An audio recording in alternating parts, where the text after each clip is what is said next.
questa è la sesta edizione del Promomare, lo dico con orgoglio perché è la seconda invece che noi facciamo qui.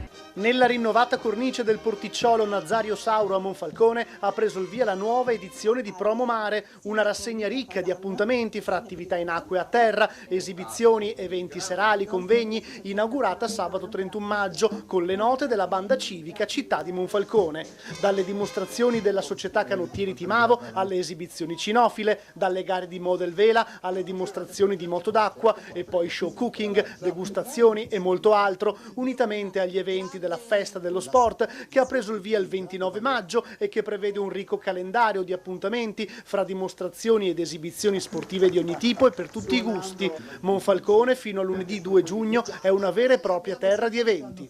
E si lega alla Festa dello Sport che è partita l'altro ieri, la Festa dello Sport che ci sarà in Area Verde, quindi le prove a terra verranno fatte, dello sport a terra verranno fatte lì, mentre qui verranno fatte tutte le attività a mare. Ma non solo le attività a mare, qui vengono fatti anche degli show cooking. Questa sarà una grande festa del mare, delle opportunità di tutte le attività che il mare produce e sono importanti per la città. Quindi show cooking, quindi degli spettacoli serali di intrattenimento, ma anche convegni. Si parlerà ad ampio respiro del mare. Questa è una grandissima opportunità, non solo perché è un'area, come potete vedere, completamente riqualificata dopo anni di oblio. Noi l'abbiamo ripresa e portata ad essere un valore per la città, il mare che entra in città, ma anche una grande opportunità per i nostri giovani che sempre più vicini ai nostri investimenti sul mare si sentono legati a questo territorio e sono pronti qui ad investire per poter restare nel nostro territorio anche per le loro famiglie e ovviamente per il loro futuro. Promomare ha un significato che non è solamente di evento, Promomare ha un significato di valore di Monfalcone che ha puntato alla nautica, quella da diporto,